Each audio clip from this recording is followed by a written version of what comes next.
ఆరోగ్య సంజీవని డాక్టర్ గారిచే సలహా.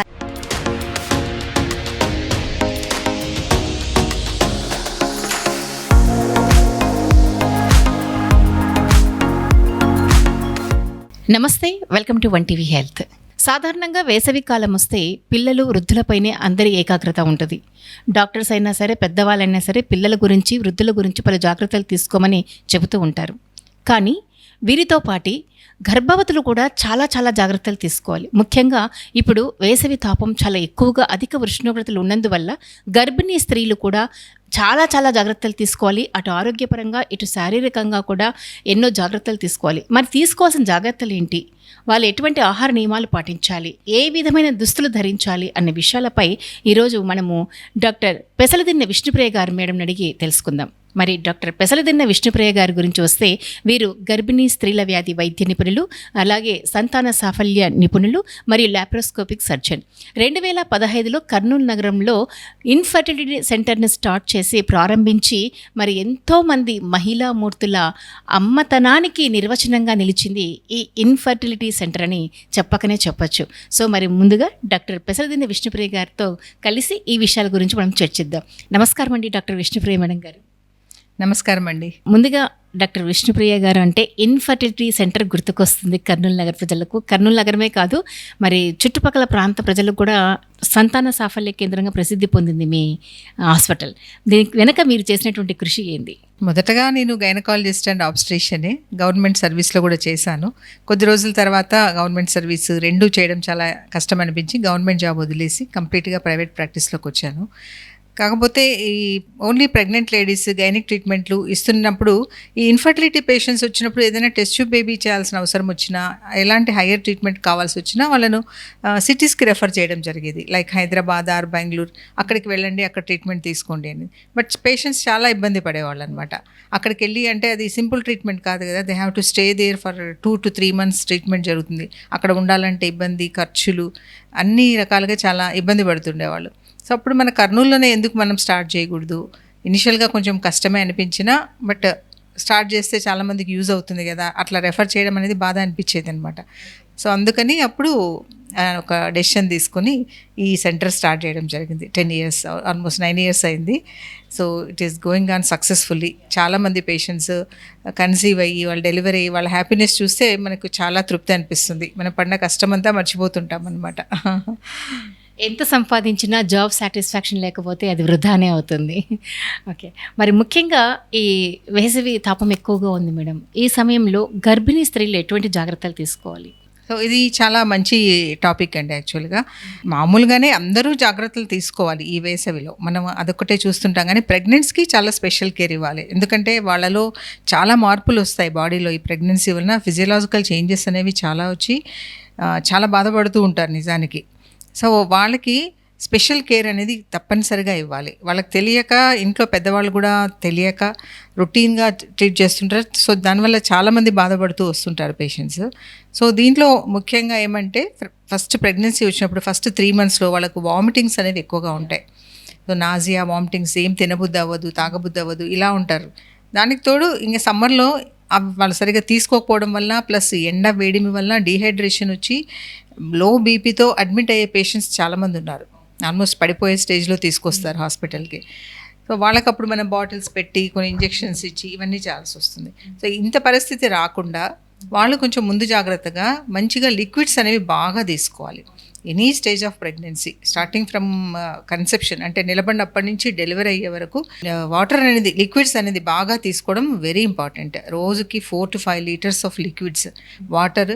దానికి తోడుగా ఈ సమ్మర్లో బటర్ మిల్క్, మజ్జిగ, రాగి జావ, టెంకాయ నీళ్ళు, ఏదైనా పళ్ళ రసాలు, సో ఎండు ద్రాక్ష, ఎండు ఖర్జూర, ఇవన్నీ ఉంటాయి కదా, అవన్నీ రెగ్యులర్గా తీసుకుంటూ ఉంటే బాడీలో వాటర్ అనేది మెయింటైన్ అవుతుంది అనమాట. సో ఆ బీపీ పడిపోకుండా వాళ్ళకు మళ్ళీ మనం ఫ్లూయిడ్స్ బాటిల్స్ పెట్టే పని రాకుండా ఇవన్నీ జాగ్రత్తలు తీసుకోవాలి.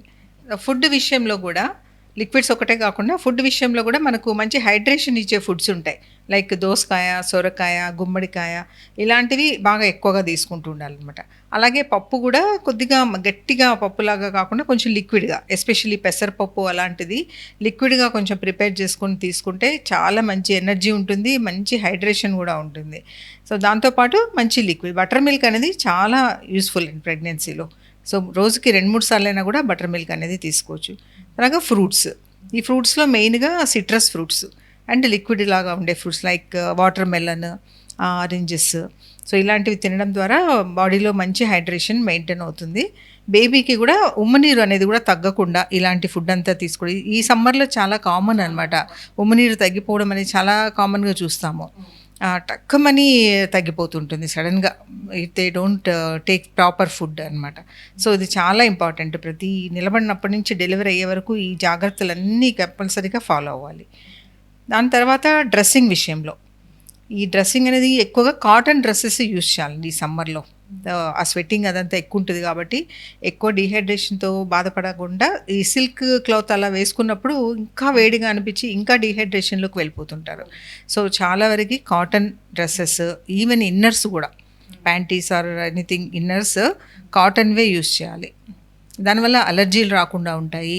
ప్లస్ ఈ చెమట పొక్కులు ఇలాంటివన్నీ కూడా వస్తాయి సిల్క్ డ్రెస్సెస్ వేసుకోవడం వల్ల. సో అది కూడా చూసుకోవాలి డ్రెస్సింగ్. అండ్ లూజ్గా ఉండే డ్రెస్సెస్ వేసుకోవాలి, కొంచెం టైట్ డ్రెస్సింగ్ వేసుకోకూడదు. ప్యాంటీస్ కానీ ఏమంటారు లెగిన్స్ అంటారు, ఇప్పుడు ఎక్కువ లెగిన్స్ యూస్ చేస్తారు కదా, అవి చాలా టైట్ వేసుకొని జీన్స్ లెగిన్ అని అలాంటివి వేసుకొని వస్తుంటారు చాలామంది పేషెంట్స్. మేము వాళ్ళకి అది చెప్తుంటాం అనమాట, లూజ్గా ఉండే డ్రెస్సెస్ వేసుకోండి, బేబీకి కంఫర్టబుల్ అండ్ మీకు కంఫర్టబుల్, కూర్చోవాలన్నా లేవాలన్నా ఈజీగా ఉంటుంది, మంచి హైడ్రేషను, వెంటిలేషను ఇవన్నీ కూడా బాగా వస్తుంటుంది అని చెప్పి.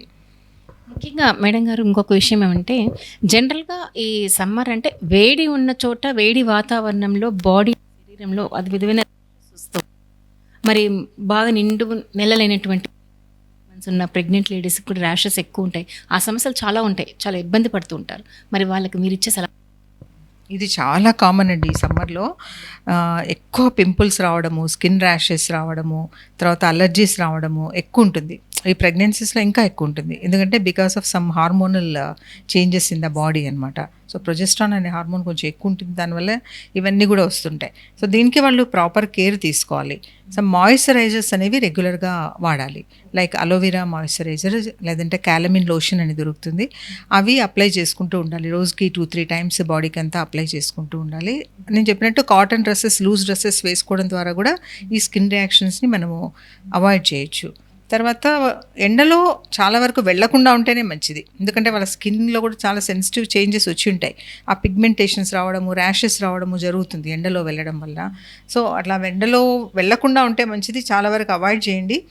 కంపల్సరీ ఎప్పుడైనా వెళ్ళాల్సింది అని అనుకుంటే సన్ స్క్రీన్ లోషన్ యూస్ చేయాలి. అందులో కూడా చాలా రకాల సన్ స్క్రీన్ లోషన్స్ ఉంటాయి. ప్రెగ్నెంట్ లేడీస్కి కెమికల్ లేని సన్ స్క్రీన్ లోషన్స్ అని దొరుకుతాయి, non chemical sunscreen lotions, zinc based ఇది సన్ స్క్రీన్ లోషన్స్ అనేవి, అవి మాత్రమే యూస్ చేయాలన్నమాట. వేరే కెమికల్స్ ఉండేవి ఏవి వాడినా కూడా అవి స్కిన్లో నుంచి అబ్జర్వ్ అయిపోయి బేబీ మీద కొన్ని సైడ్ ఎఫెక్ట్స్ రావడం జరుగుతుంటుంది.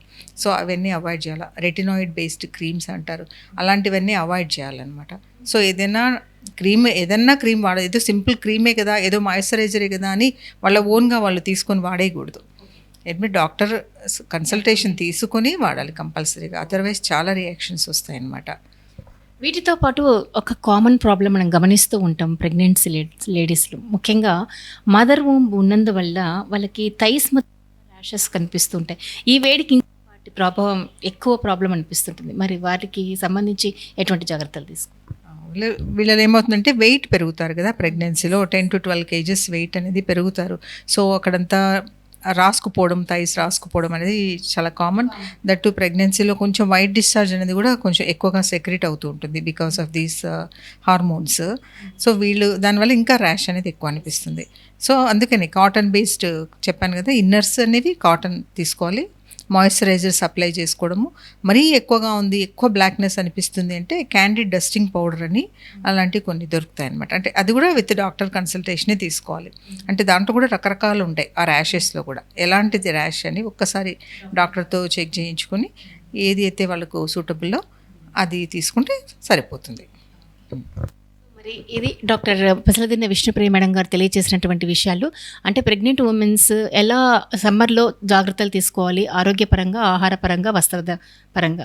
ముఖ్యంగా ర్యాషెస్ వచ్చినప్పుడు ఏదంటే అది మాయిశ్చరైజర్ వాడకుండా డాక్టర్ గారు కన్సల్టేషన్ చేసి వారి సలహా మేరకే క్రీమ్స్ వాడాలి. అంటే జనరల్గా చాలామంది క్యాజువల్గా అనుకుంటాం ఇది మాయిశ్చరైజరే కదా మనం అప్లై చేసేసుకుందామని, కానీ దాని ఎఫెక్ట్ లోపల పెరిగే బేబీ మీద ఉంటుంది అని డాక్టర్ గారు సలహా ఇచ్చారు. కాబట్టి కంపల్సరిగా ప్రెగ్నెంట్ ఉమెన్స్ ఏదైనా క్రీమ్స్ అప్లై చేసుకునే ముందు డాక్టర్ గారి సలహా మేరకి క్రీమ్స్ వాడాలని డాక్టర్ గారు మరీ తెలియజేస్తున్నారు. సో ఇది ఇవాల్టి మన 1TV హెల్త్లో ఈ సంబంధించిన అంశం. మరి డాక్టర్ విష్ణుప్రియ మేడం గారు చాలా చక్కటి సలహాలు ఇచ్చారు. మీకు వెరీ థ్యాంక్స్. ఆరోగ్య సంజీవని డాక్టర్ గారిచే సలహా.